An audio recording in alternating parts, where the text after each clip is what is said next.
Shalom semua, selamat datang dalam kelas 7 buahan khas Israel spesial Tu B'Shvat 5781. Kelas ini diadakan dalam rangka perayaan Tu B'Shvat yang akan kita rayakan mulai dari malam hari tanggal 27 Januari hingga malam hari tanggal 28 Januari 2021.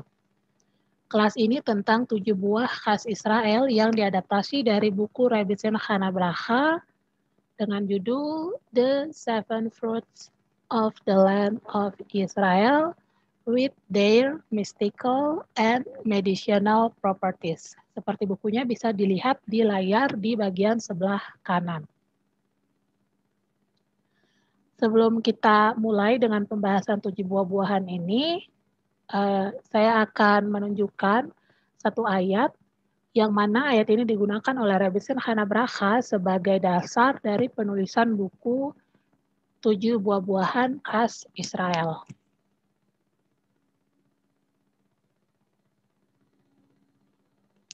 Baik, bisa dilihat di layar komputer ada di teks nomor 1. Suatu negeri dengan gandum dan jelainya, dengan pohon anggur, pohon ara, dan pohon delimanya, suatu negeri dengan minyak zaitun dan madunya. Keluaran pasal 8 ayat 8. Kita kembali lagi ke PowerPoint.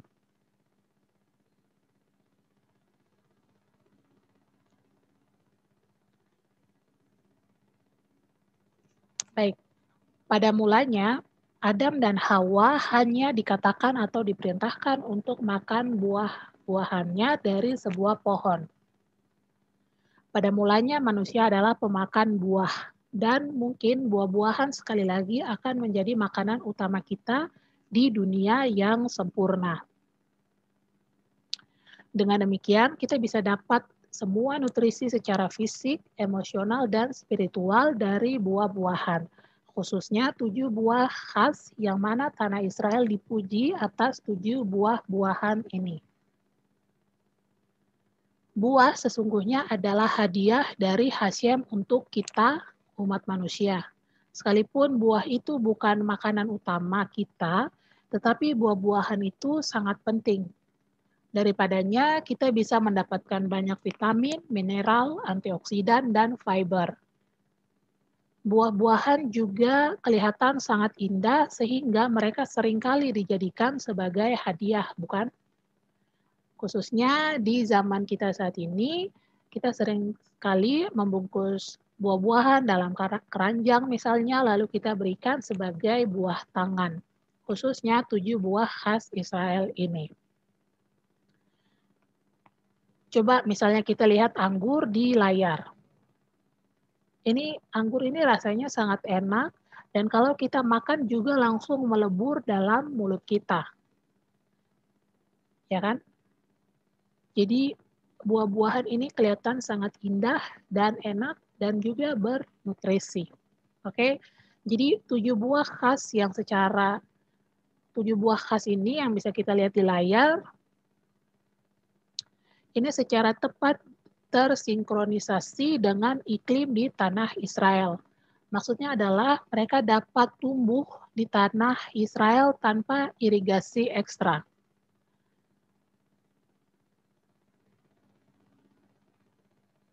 Kekudusan dari 7 buah khas Israel. Torah memuji tanah Israel atas 7 jenis buah yang istimewa, yang disinkronisasi dengan iklim negeri itu. 7 spesies suci ini adalah makanan pokok yang dikonsumsi oleh orang-orang Yahudi di tanah Israel selama zaman kitab suci. Oke, dan ini adalah buah-buahan yang juga dikonsumsi oleh beberapa dari kita yang tinggal di tanah suci. Rebbetzin Chana Bracha secara khusus bahkan punya semua tanaman ini di kebun miliknya, kebun rumahnya. Termaksud juga di dalamnya adalah gandum dan jelai, tetapi Rebbetzin tidak makan yang itu, gandum dan jelai itu, karena itu gandum dan jelai yang tumbuh tanpa dia tanam. Mungkin moyangnya punya moyang, terus sampai ke atas dari gandum dan jelai itu berasal dari zamannya Ruth. karena Rebbitzin tinggal di Bat Ain, dan ini adalah area yang sama dengan kisah latar belakang kisahnya Ruth. Jadi Rebbitzin punya semua buah-buahan ini, semua Rebbitzin konsumsi kecuali gandum dan jelai yang tadi.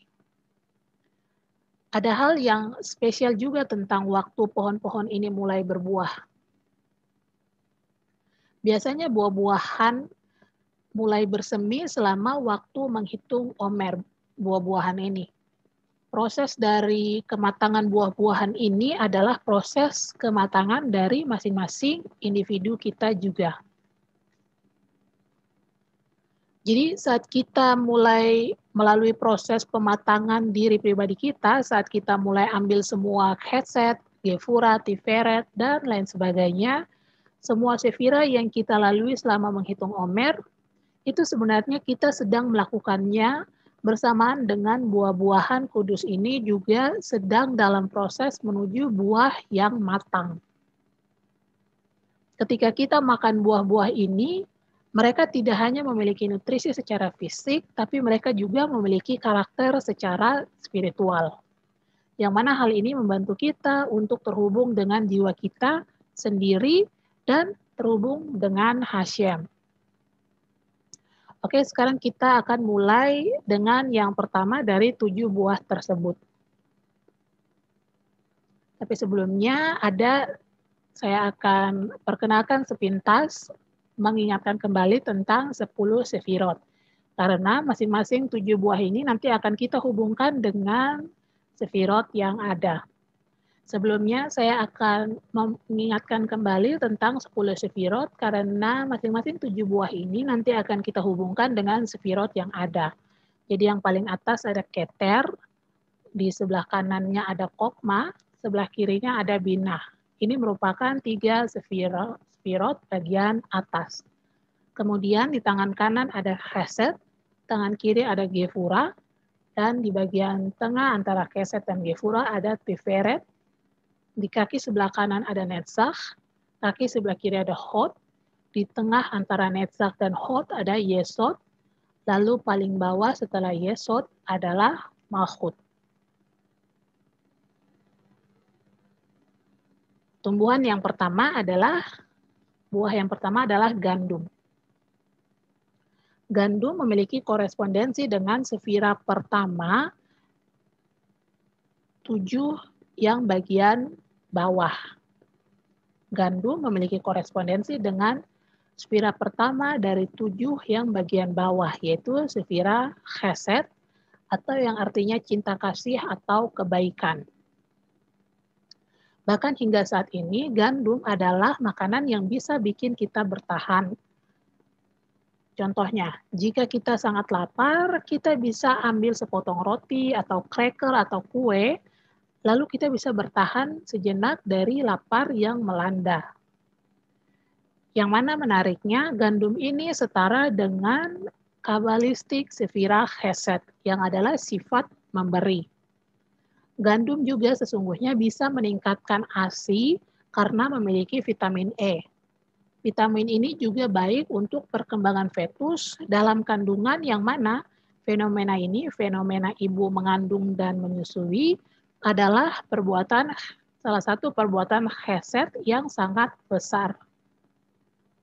Sebelum lanjut, saya mau pastikan kembali kita semua tahu 10 sefirot, sama halnya dengan 10 tulah yang terbagi-bagi. Kita kembali lagi ke slide yang sebelumnya.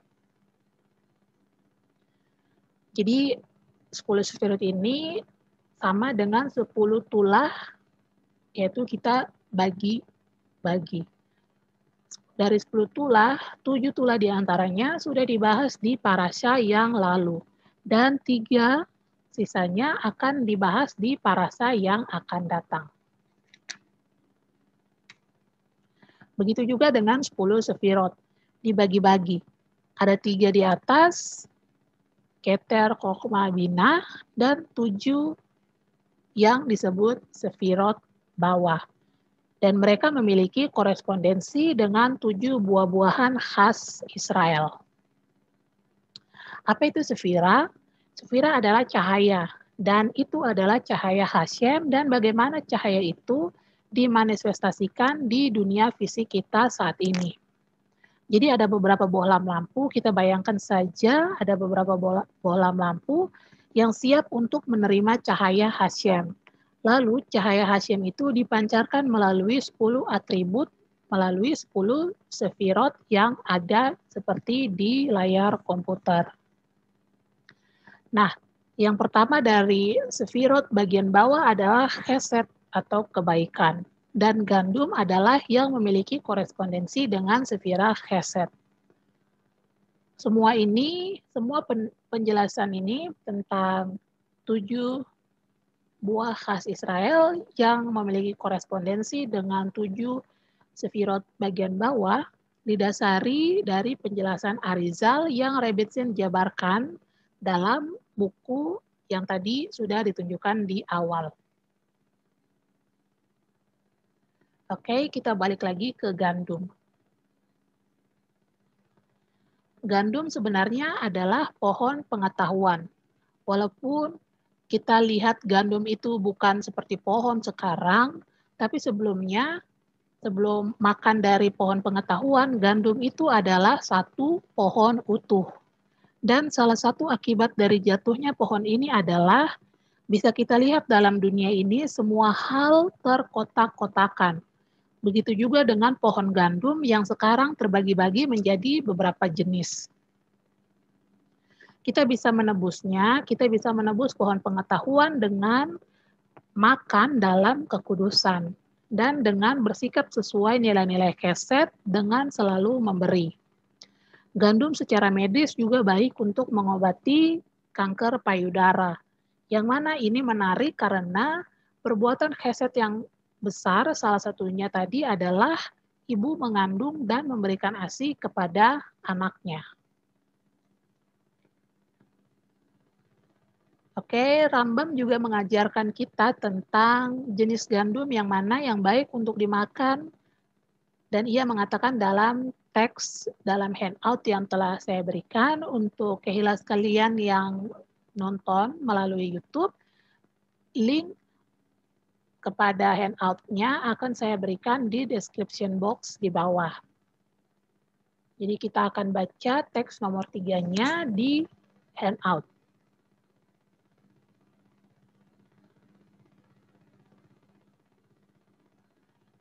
Ada dalam bahasa Ibrani, dalam bahasa Inggris, dan dalam bahasa Indonesia. Saya akan bacakan yang dalam bahasa Indonesia. Teks 3. Roti gandum yang disiapkan dengan benar adalah makanan sehat, cocok untuk orang yang ingin menjalankan kebiasaan sehat. Roti yang disiapkan dengan benar harus dari biji gandum yang benar-benar matang setelah kelembapan tambahannya mengendap, tetapi tidak terlalu tua sehingga mulai membusuk. Roti tidak boleh dibuat dari tepung olahan. Sebaliknya, ayak tepung dan biarkan ia menggumpalkan keasamannya dan garami dengan benar. Pastikan bahwa roti terbuat dari biji gandum mentah yang belum dikupas dan rasa asamnya dikenali. Ini adalah komentar Rambam, The Regimen of Health 16. Kita kembali lagi ke slide PowerPoint. Nanti handout ini ada ayat-ayat tambahan, penjelasan komentar tambahan untuk masing-masing 7 buah khas Israel, dan akan saya berikan link kepada handout ini di description box di bawah. Kita kembali lagi.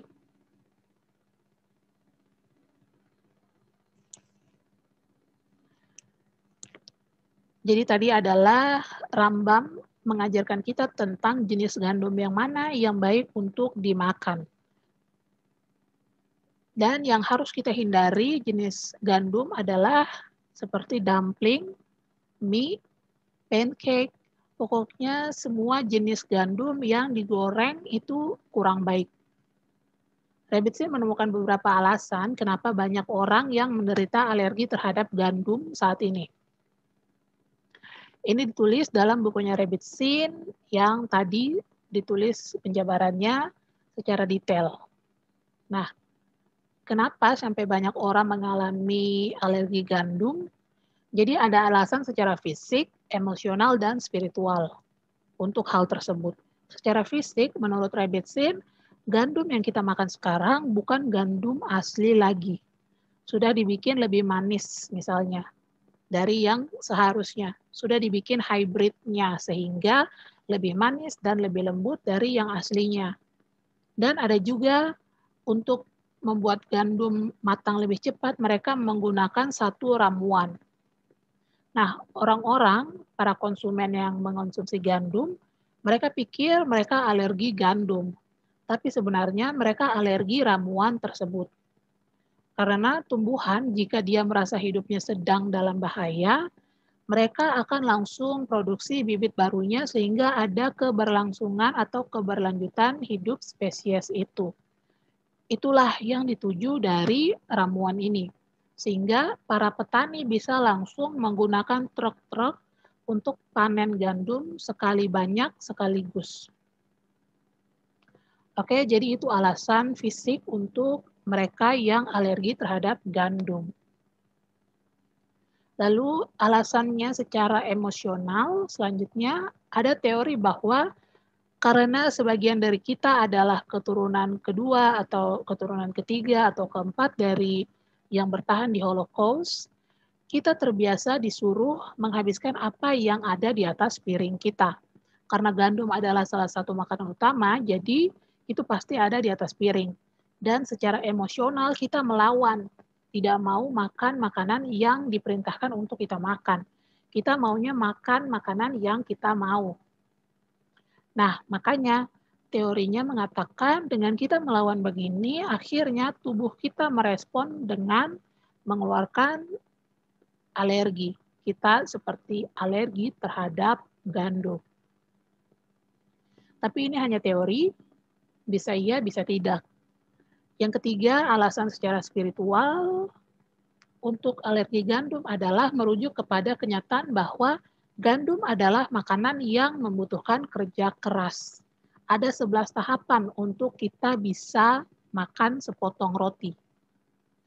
Tahap yang lebih banyak dari jika kita memakan satu buah kentang misalnya. Jadi seperti menara Babel, kita pikir kita menjadikan semua dalam kendali kita. Tapi kita pelajari kembali bahwa hal itu adalah salah. Alergi gandum ini merepresentasikan hubungan yang tidak diperbaiki antara kita dengan proses perkembangan industri yang telah dicapai oleh umat manusia. Tapi pada akhirnya kita harus menyadari bahwa semuanya itu tergantung pada Hashem. Hashemlah yang memberikan kita alat untuk mencapai apa yang kita capai saat ini. Bezrat Hashem kita bisa capai di mana tidak ada lagi alergi gandum yang artinya hubungan kita dengan perkembangan industri telah diperbaiki. Sekarang kita pindah ke yang selanjutnya adalah jelai. Jelai sangat penting karena jelai punya butiran yang keras yang disebut beta-gluten. Dari semua biji-bijian, biasanya ini ada di bagian lapisan luarnya saja. Tapi jelai seluruhnya memiliki bagian keras itu yang disebut beta-gluten. Elemen itu menjadikannya keras tetapi juga kuat. Jelai bisa mentoleransi kondisi yang keras. Jelai merefleksikan Sefira Gefura yang artinya kekuatan, disiplin diri, dan pengendalian diri. Sifat fisik dari jelai adalah kemampuan untuk mengatakan tidak dan untuk menjadi kuat dan berhubungan juga dengan kemampuan kita untuk memilah-milah. Maka dari itu, jelai ini baik untuk menghilangkan kolesterol. Sadar atau tidak, kalau kita bikin sup atau sereal dengan terlalu banyak jelai, airnya akan semakin sedikit. Jelai akan menyerap air supnya. Kebalikannya dari keset yang memberi keluar, gefura itu sifatnya menarik ke dalam. Oke? Rambam mengatakan bahwa jelai ini sifatnya membersihkan seperti gefura. Jelai juga merupakan makanan hewan seperti dalam kisahnya Sotah yang diduga melakukan perzinahan, yang mana dia harus minum air pahit dan sebagainya, atau mempersembahkan persembahan yang di dalamnya ada jelai. Ini dalam kisah ini, atau kisah persembahan yang di dalamnya ada jelai, ini melambangkan bahwa yang Sotah lakukan itu seperti perbuatan hewan. Karena balik lagi tadi jelai adalah makanan hewan. Jadi ketika kita menggunakan disiplin untuk diri kita, khususnya di bulan Syawal ini adalah bulan di mana kita berusaha melakukan makan dengan kekudusan. Jadi kita butuh gefura. Kalau Rabbi Hana Braka sendiri lagi berusaha untuk melakukan hanya makan 2 kali sehari. Banyak orang-orang lain yang dalam bulan Syawal ini mereka melakukan puasa misalnya 2 hari dalam 1 minggu dan lain-lainnya. Selanjutnya kita pindah ke yang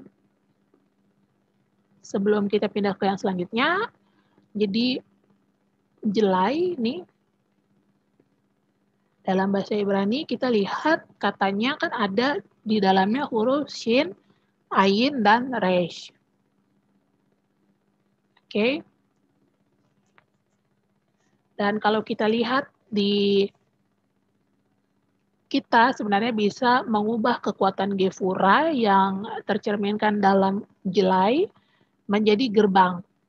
Yang mana gerbang dalam bahasa Ibrani adalah sya'ar, yang di dalamnya juga mengandung komposisi huruf yang sama yaitu shin, ain, dan resh. Akar dari kata jelai dalam bahasa Ibrani yang tadi di atas. Oke, selanjutnya adalah anggur. Anggur itu sangat indah. Anggur memiliki korespondensi terhadap Sefirat Tiferet yang adalah posisi seimbang dan harmonis antara Chesed dan Gefura. Jadi tadi Chesed ada di tangan sebelah kanan, Gefura ada di tangan sebelah kiri, dan Tiferet ada di tengah-tengahnya. Tiferet ini melambangkan organ tubuh jantung. Karena jantung memiliki beberapa kompartemen, anggur juga memiliki 2 manfaat medis. Mereka memberikan nutrisi dan vitamin A, vitamin B, vitamin C, dan mineral dan iron. Anggur juga punya sifat melunturkan seperti jelai. Mereka dapat membersihkan darah. Salah satunya yang paling terhubung dengan darah adalah iron tadi. Seperti yang sudah kita ketahui, iron juga merupakan zat yang sangat penting dalam darah. Dan anggur juga dapat meningkatkan sistem kekebalan tubuh. Ini adalah pohon yang paling rendah.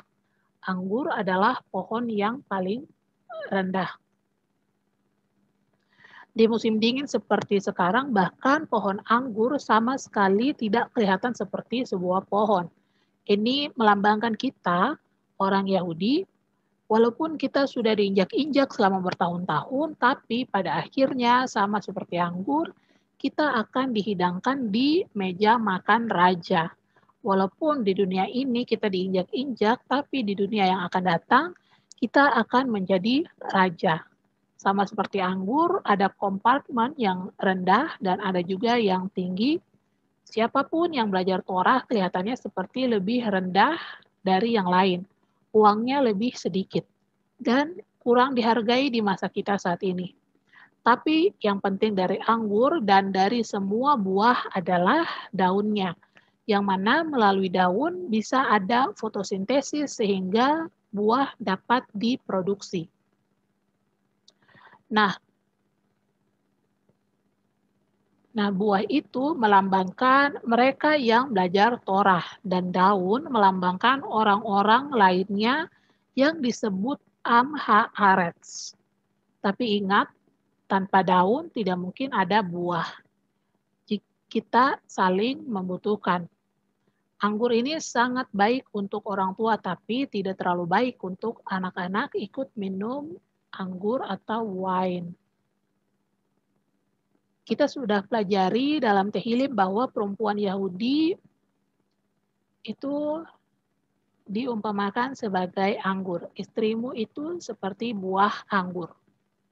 Ini berkaitan dengan kesahajaan seorang wanita yang bernilai atau terlihat sangat-sangat cantik. Seperti kita sekarang masing-masing kita belajar atau nonton video pengajaran ini dari rumah masing-masing, tapi kita semua bisa menjangkau satu sama lain untuk belajar bersama. Seperti yang dinubuatkan oleh David Hamelek tentang perempuan yang diibaratkan seperti wine.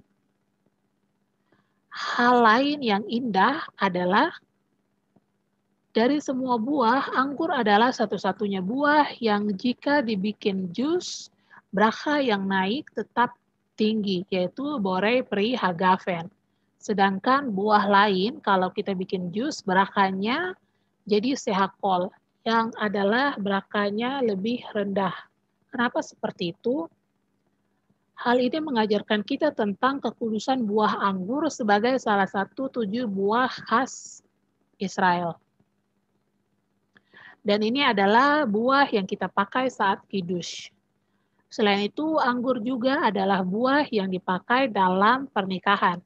Dalam pernikahan, Katan dan Kala harus minum anggur kidus dari satu gelas yang sama. Hal ini mengajarkan kita bahwa sebelum pernikahan, masing-masing mereka mengurus masing-masing punya anggur. Tapi sekarang mereka akan menjadi satu kesatuan. Sebelumnya mereka adalah butiran anggur yang berbeda, sekarang mereka bersatu menjadi wine. Itu sebabnya mereka sama-sama minum dari satu gelas wine yang sama. Satu hal lagi, kita tidak bisa bikin apa-apa dari batang anggur. Ini karena anggur melambangkan kita orang Yahudi. Kita di sini untuk buah kita, yaitu Torah. Kita tidak di sini untuk hal-hal material. Kita sudah cukup menciptakan banyak hal, tapi tujuan sesungguhnya dari diri kita di sini adalah untuk mengajarkan Torah yang direpresentasikan oleh anggur dan wine yang kita minum saat kiddush. Oke, sekarang kita pindah ke buah yang selanjutnya, yaitu buah ara. Buah ara berhubungan dengan atau memiliki korespondensi dengan sefira Netzach. Pernah suatu kali di Batahin turun salju yang tebal sekali selama 1 minggu. Dan ketika salju mencair, hanya satu pohon yang terlihat berdiri kokoh dan tidak ada yang layu sedikit pun. Itu adalah pohon ara. Mereka adalah netzach atau artinya kemenangan, ketahanan, atau keuletan. Ara juga memiliki waktu kematangan yang paling panjang. Pohon ara memiliki salah satu periode pematangan terlama dari pertengahan musim panas hingga musim gugur, yang mencerminkan kesuburan yang abadi. Buah ara kaya zat besi dan bagus untuk kelemahan fisik, kelelahan dan anemia. Buah ara sangat basa sifatnya, oleh karena itu mereka mengatur pH tubuh dan penting untuk pertahanan diri. Buah ara ini juga bagus untuk atlet karena buah ara memberikan stamina. Dari buah ara juga bisa dibikin cake dan bisa disimpan sampai lama. Bahkan jika kita bikin cake buah ara itu saat ini, hari ini, cake itu atau kue itu bisa disimpan terus sampai bisa kita makan lagi saat Pesak nanti. Bisa bertahan lama. Buah ara juga dapat menstimulus sirkulasi darah dan buah ara itu baik untuk laki-laki. Ada satu kisah tentang Raja Hizkia yang sakit dalam kitab Yesaya. Yesaya suruh makan ara dan lalu Raja Hizkia sembuh. Jadi buah ara ini dapat menghilangkan racunnya secara alami. Mungkin aspek spiritual dari buah ara dapat melampaui penyakitnya Raja Hizkia sehingga dia bisa sembuh. Kisah lainnya juga adalah tentang Rabbi Yohanan dalam Talmud. Dari Talmud. Ketika dia dilanda kelaparan hebat dan tidak tahu harus bikin apa, lalu Rabi Yohanan duduk di bawah pohon ara dan kelaparannya hilang. Lalu dia belajar tentang buah ara ini dari Raja Daud. Barulah dia mengerti kenapa sampai kelaparan yang melandanya itu bisa hilang. Buah ara juga baik untuk pneumonia. Satu hal lagi yang menarik tentang ara adalah ketika kita dengar lagu atau frasa tentang susu dan madu dari Tanah Perjanjian, banyak orang yang pikir mungkin madu dari lebah, tapi bukan. Itu adalah susu domba dan madu dari buah ara atau madu dari kurma. Oke, Rambam mengklasifikasikan buah ara, buah anggur, dan almond ke dalam 3 buah yang paling sehat. Rambam secara umum tidak terlalu suka makan buah, tapi ara, anggur, dan almond adalah buah yang bisa dimakan banyak-banyak. Hal lain tentang ara dan anggur adalah waktu yang dibutuhkan untuk dicerna itu cepat. Jadi buah ara dan buah anggur harus jadi makanan pembuka, bukannya makanan penutup. Banyak orang yang makan ini jadi makanan penutup, tetapi ini sebenarnya keliru. Selanjutnya,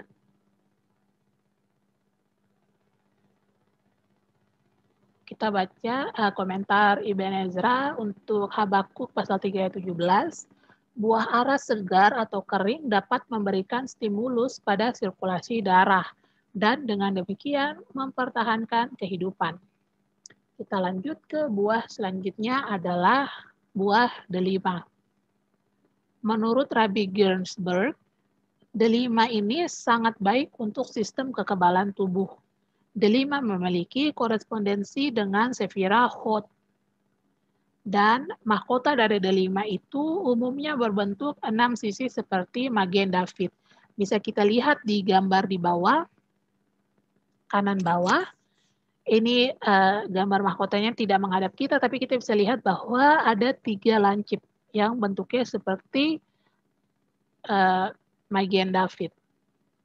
3 ini 1, 2, 3.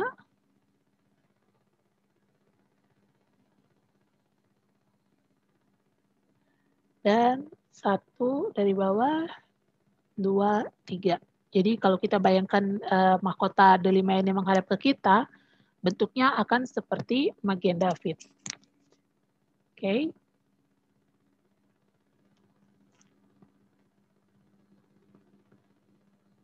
Magen David artinya tameng untuk melindungi kita. Nah, begitu juga dengan buah delima yang berguna untuk menjadi tameng kita, melindungi kita dari berbagai virus.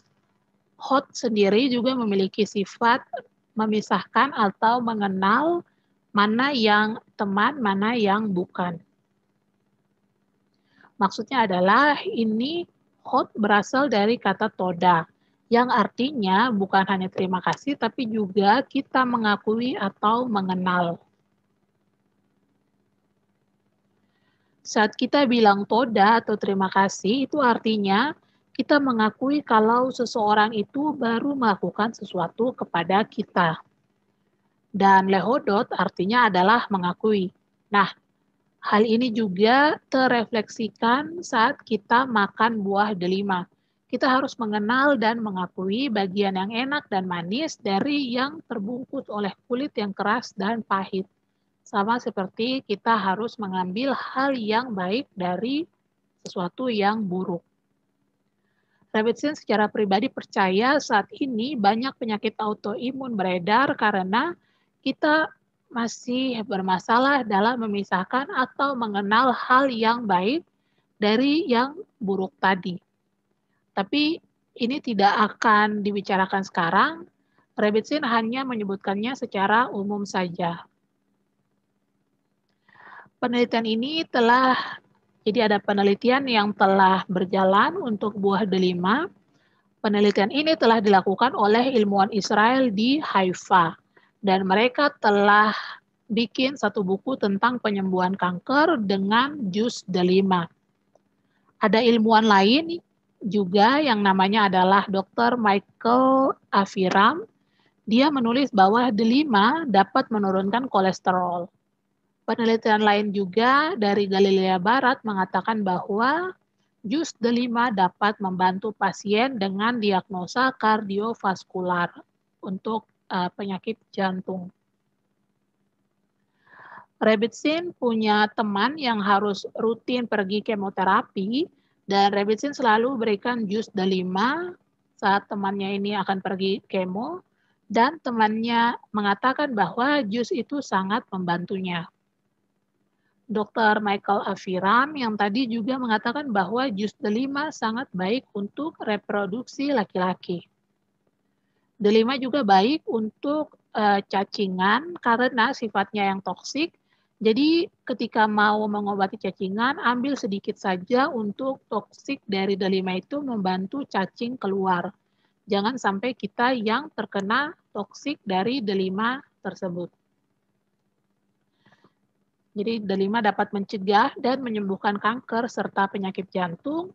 Jus delima juga telah dinominasikan sebagai ramuan baru Amerika. Kita pindah ke buah yang selanjutnya. Itu zaitun yang memiliki korespondensi dengan yesod yang artinya adalah pondasi. Zaitun adalah buah pondasi dari semua buah di Mediterania. Buah zaitun setara dengan manusia karena membutuhkan waktu 9 bulan sampai buah zaitun itu bisa dipanen. Dari zaitun kita tidak bisa bikin semacam kue dan sebagainya. Hal ini melambangkan kemurnian zaitun itu sendiri yang merefleksikan organ reproduksi. Kita ingat tadi di awal dari gambar spoilspirot yang sudah saya tunjukkan, Dakeset, Gefurat, Viveret, Netzach, Hot, Yesod, dan Malkut. Dan Yesod ini ada di yang direfleksikan oleh organ reproduksi. Oke, minyak zaitun juga baik untuk meningkatkan kolesterol yang baik. Selanjutnya, jadi ini zaitun disebutkan sebagai pencerahan yang selalu hijau. Jadi selalu evergreen, selalu hijau. Zaitun berbanding lurus dengan manusia karena membutuhkan 9 bulan untuk buahnya matang. Ini adalah komentar Rabbeinu Bachaya untuk Tehillim atau Mazmur 128 ayat 3. Baik, selanjutnya adalah kurma yang berhubungan dengan Sefira Malchut yang artinya adalah royalty atau kerajaan. Kurma dalam bahasa Ibrani adalah tamar. Yang mana kita tahu ada wanita dalam tanah yang namanya adalah Tamar dan dari dia Mosiah akan datang. Malchut adalah tentang satu kesatuan. Sulit dipercaya di Israel sudah memasuki pemilu keempat. Itu jelas bahwa kita membutuhkan Mesias untuk segera datang. Kita membutuhkan Malchut, satu kesatuan. Kurma ini dia sifatnya bisa menyatukan. Kita bisa campurkan bahan-bahan, misalnya kacang-kacangan. Kita bisa campurkan bahan-bahan ini menggunakan kurma dan bisa dibikin bola kurma misalnya. Ini merupakan makanan ringan. Seorang sadik itu diibaratkan seperti kurma. Orang benar akan bertunas seperti pohon kurma. Tertulis dalam Mazmur pasal 92 ayat 13. Seperti ada lagunya yaitu Sadik Ketamar Yifrach, Sadik Ketamar Yifrach. Kenapa orang benar diumpamakan seperti pohon kurma? Karena kurma sama sekali tidak memiliki aspek atau hal yang dibuang sia-sia. Semua elemen dari pohon kurma itu bisa digunakan. Cabang yang banyak dari pohon kurma ini melambangkan satu kesatuan malhut memahkotai sang raja. Kurma juga dapat membersihkan diri kita, bukan hanya secara fisik, tapi juga dapat membantu kita membersihkan pikiran yang tidak seharusnya ada dalam pikiran kita. Kurma dapat berkembang dengan baik di dataran rendah. Ini melambangkan kurma yang dapat membersihkan kita dari berbagai hal negatif selama ada di pengasingan. Sekarang di akhir zaman ini, dunia ini telah turun ke level terendahnya. Itulah sebabnya kita butuh kurma ini untuk membersihkan kontaminasi secara fisik dan juga secara spiritual dari dunia ini. Hal lain yang sangat luar biasa tentang kurma juga adalah kurma tumbuh di padang gurun, di mana tidak ada air. Entah bagaimana caranya, pohon kurma bisa menyerap satu tetes air yang entah jatuh di sebelah mana untuk menutrisi dirinya. Sama seperti orang-orang benar di akhir zaman saat ini yang entah ada di pelosok dunia bagian mana, tetap bisa menyerap air, yaitu air pengajaran Torah untuk dirinya. Selain itu, kurma itu juga rasanya kan manis. Jadi kurma memiliki kemampuan untuk mengubah kehidupan yang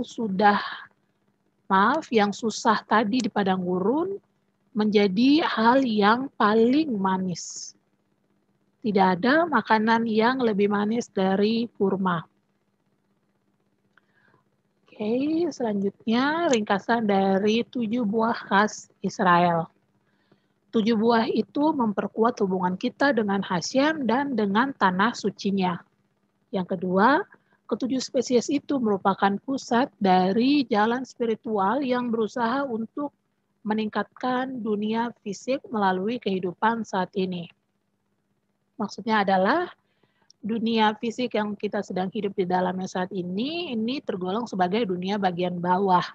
Dan melalui ketujuh spesies ini kita bisa bantu mengangkat dunia ini ke level yang lebih tinggi.